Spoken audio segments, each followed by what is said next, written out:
Hi, viewers. We have another amazing story for you. So basically, it's a revenge story where a woman gets the last laugh after her own sister steals her husband. Her own sister. Can you imagine?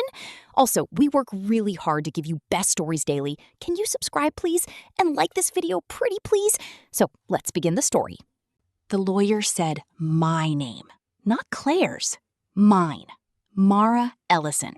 My old name, the one I had signed away in a courthouse 7 floors below street level on a gray February morning, watching a notary stamp the page with the particular indifference of someone who has witnessed too many endings to feel any of them.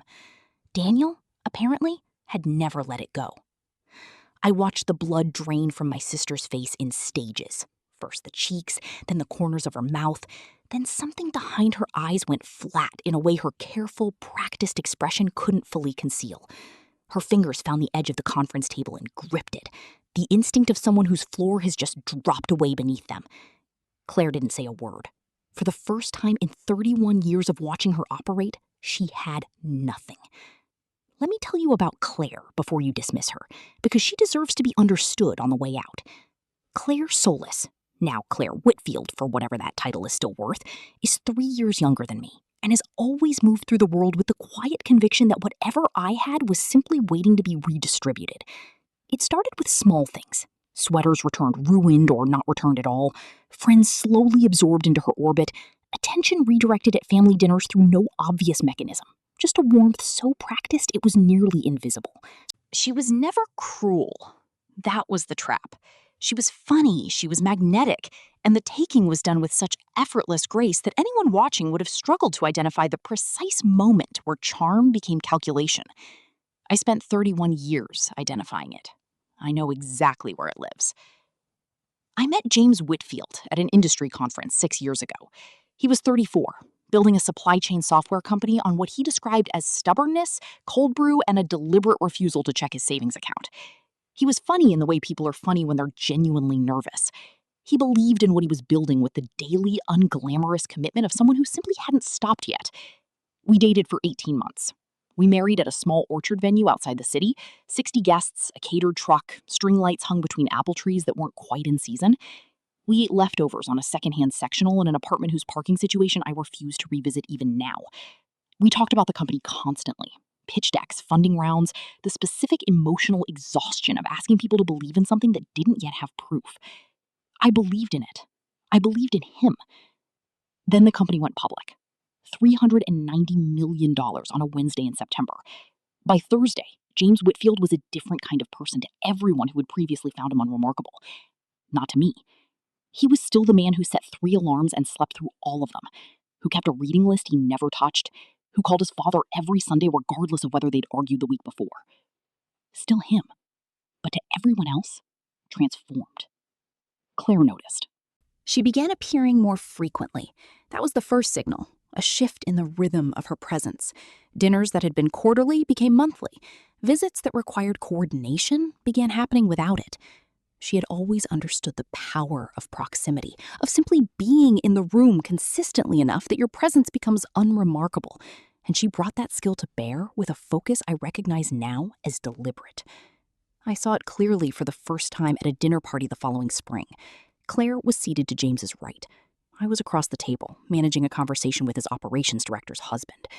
I watched her lean toward James, not an obvious lean, the kind that creates a small private world inside a public gathering, and say something that made him laugh his real laugh, not the polished one.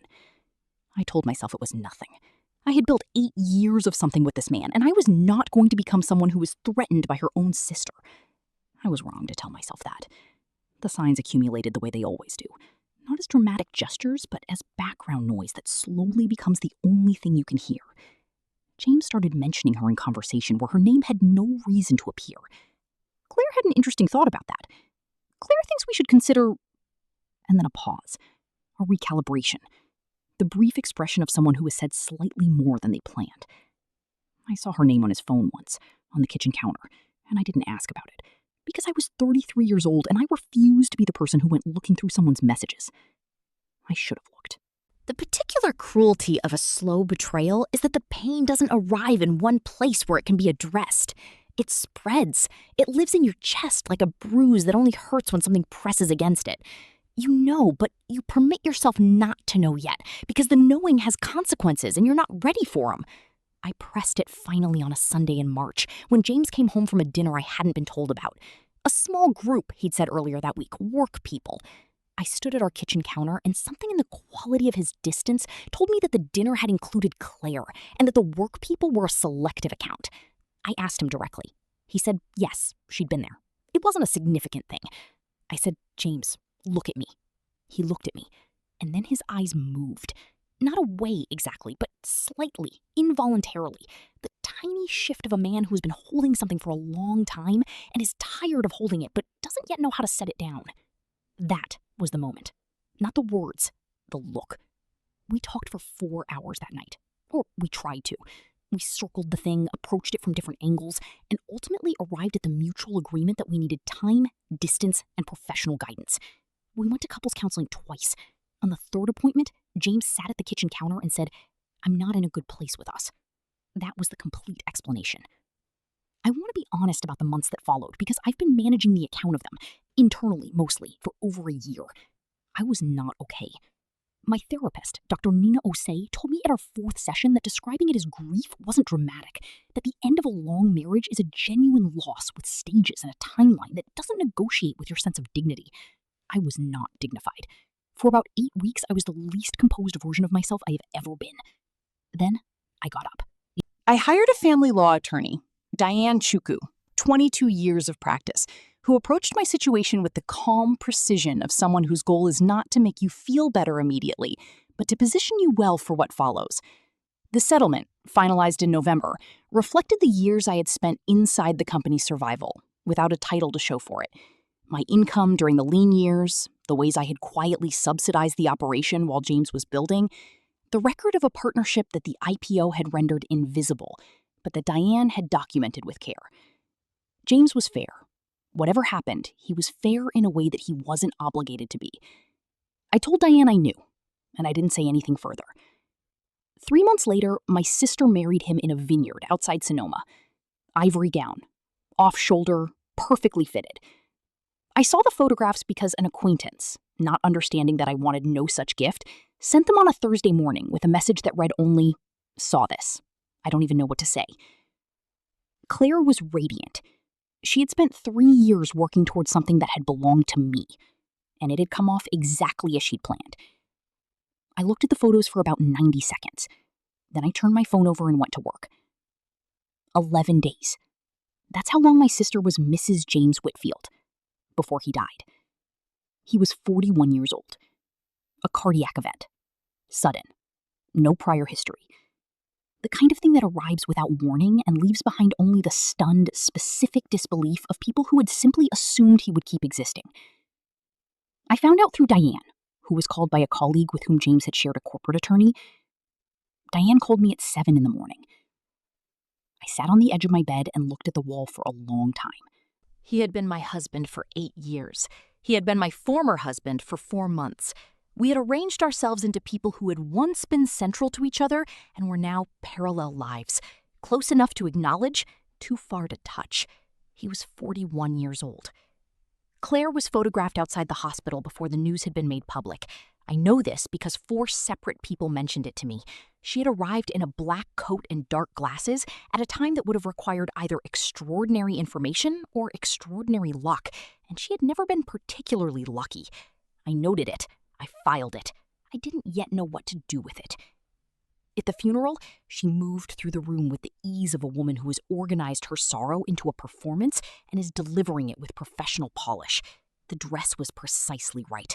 The tears arrived and receded with a rhythm I found myself studying from the third pew from the back, a seat I had chosen myself, because James had been my husband for nearly a decade, and I was not going to be organized out of the room where people said goodbye to him.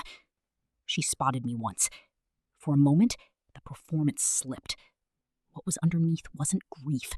It was something colder, something alert. Then the mask returned. She found me afterward, one hand touching my arm with practiced warmth, her voice calibrated for the benefit of anyone nearby. Mara, I know this must be so hard for you. Her perfume was extraordinary. "I'll see that you're looked after," she said. "That's the kind of person I am." I looked at her for a moment. "You've always loved a stage," I said. Her smile closed like a hand making a fist. 1 week later, the offices of Harcourt and Greer occupied the 31st floor of a building on Park Avenue, floor-to-ceiling glass, the city below, late autumn light turning everything amber, the kind of room that announces its own importance before anyone speaks. I arrived 8 minutes early, as Diane had instructed me to, and I followed every one of her instructions with complete seriousness. Claire arrived 3 minutes late, which with her meant she arrived exactly when she intended. She had brought her own attorney, a man named Gregory Paul, whose name Diane had mentioned 2 days prior with an expression that communicated familiarity and mild wariness. Paul was known for treating wills as first drafts, Diane told me, for approaching estate litigation as a negotiation rather than a resolution. Claire took the chair at the head of the table as though it had been reserved for her, legs crossed, one heel tapping slow and impatient against the chair leg. Phone face up, scrolled through, set down, picked up again. The practiced display of someone whose time is valuable and wants credit for spending it here. "Can we move this along?" she said, before the attorney, a Mr. Frederick Harcourt, silver-haired, still, the particular composure of a man who has witnessed many rooms like this one, had fully opened his folder. "I have things this afternoon." Mr. Harcourt adjusted his reading glasses and began with the charitable provisions: hospital foundations, a scholarship endowment, specific bonuses to longtime staff named individually. Several people in the room went quietly still at those. Claire barely registered them. Then Mr. Harcourt paused. "There was a personal letter," he said, "to be entered into the record." Claire's heels stopped tapping. "James was sentimental," she said, lightly, the tone of someone confident enough in the outcome to be generous about the decorative parts. Mr. Harcourt unfolded a sheet of paper. Not legal stationery, something personal, slightly uneven at the edge. From where I sat, I could see the handwriting was James's. He read without inflection. "To my wife." Yes, my wife, regardless of what the paperwork says. Claire sat up. "Excuse me?" He didn't look up. My marriage at the end of my life was something I entered under conditions I didn't fully understand until it was too late. The pressure was sustained, deliberate, and orchestrated by someone I trusted because of who she was to the woman I loved. Claire's hand came down flat on the table. "This is completely—" "Please," Mr. Harcourt said. His voice didn't change by a single note. "Allow me to finish." Gregory Paul put a hand on Claire's arm. She moved away from it. "To my former wife," Mr. Harcourt continued. "The only person who believed in what I was building before there was anything real to believe in. Who stayed when staying was hard. I owe you the truth, and I owe you protection. I failed at the first when I should have offered it. I'm doing what I can from here." The room had gone entirely still. I sat with my hands flat on the table and my face as composed as 14 months of practice could make it. "The full estate of Mr. Whitfield," Mr. Harcourt said, "has been placed into a protected, irrevocable trust, established 13 months ago, and amended following the divorce and certain information that came to Mr. Whitfield's attention in the months after." Claire's posture had gone rigid. Beside her, Paul had stopped writing. "The trust has a single named beneficiary." He said my name, my former name, the one I had handed back in a courthouse hallway thinking it was finished. The silence in that room was the kind that has weight. "That's not possible," Claire said. Her voice had lost some of its precision. "I'm his legal spouse." "Which is precisely why," Mr. Harcourt replied. "You receive what law requires in the absence of a specific bequest." He turned the page. $1. The words landed in the room and spread outward like a disturbance in still water. I watched them reach Claire. I watched them reach Paul.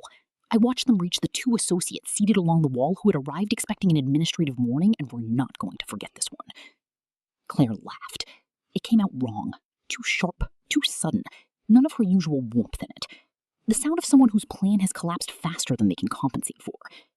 "This is a performance," she said. "There is one condition," Mr. Harcourt said. She stopped. "Should the current spouse challenge this will or any of its terms, all statutory claims are immediately and permanently forfeited." He paused. "Additionally, materials currently held in escrow, referenced in the document as Exhibit D, will be delivered to the relevant authorities, including the Financial Industry Regulatory Authority and the County District Attorney's Office." The ventilation system hummed. Nothing else moved. Claire had gone absolutely still. Not the stillness of someone processing new information. The stillness of someone who has been confronted with something they already know. She recognized it. Exhibit D. Whatever it was, whatever she had done in 18 months of maneuvering, she knew. I could see the recognition in the quality of her not moving. Her mouth opened, closed, opened again. Nothing. 31 years.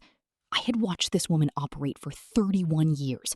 Charm rooms, redirect conversations, absorb everything around her with such ease that the people being absorbed often thanked her for it. I had never once seen her without a response. She stood. The chair scraped. She picked up her bag. She didn't look at Paul. Didn't look at the associates. Didn't look at Mr. Harcourt. She looked at me for exactly 1 second, and then she walked out. The door closed. The room breathed. "There is one further matter," Mr. Harcourt said, "if you'll stay." The room cleared quietly. Paul left without speaking. The associates gathered their things. Diane stayed, steady beside me, present without making herself felt. Mr. Harcourt waited until the last person had gone. Then he produced a small envelope from a separate folder. Plain, the kind sold in bulk, no letterhead. My name on the front in handwriting I recognized immediately. The slightly rightward slant. The particular way the capital M sat too wide, the way it always had. "He asked that this be given to you privately," Mr. Harcourt said. He stood, collected his folder, and left, pulling the door to. Diane looked at me. I nodded once. She pressed my shoulder, brief and certain, and stepped out. I sat alone at the table with the city below the windows and the envelope in my hands. I held it for a while. I thought about the secondhand sectional, the pitch deck spread across the coffee table at midnight while he talked through funding models, and I asked questions I only half understood, and he explained them with the patience of someone who needed to think out loud and had found in me someone who would sit with him while he did. I thought about the day it went public, his voice on the phone, calling from the office, the specific sound of a man discovering that the thing he'd staked everything on has been validated by people who had nothing to gain from kindness. I thought about the kitchen counter. I'm not in a good place with us. 7 words and 14 months of consequences. I thought about the photographs from Sonoma. I opened the envelope. 1 page. The handwriting uneven, heavier in some places, lighter in others. The quality of something written under difficulty by someone who was not, I understood now, as well as anyone had been told. I failed you. I can't undo that. But I can make sure that the last mistake I made doesn't erase whatever honesty I have left to offer. I spent the better part of a year understanding what happened. By the time I could see it clearly, what she did, what I allowed, what I was a willing participant in, and what I was something else in, I was already where I was. The details are in Exhibit D. I'm not asking you to open it. I'm asking you to hold it. Because holding it means she can never dismantle what belongs to you. The company was built on what we did together.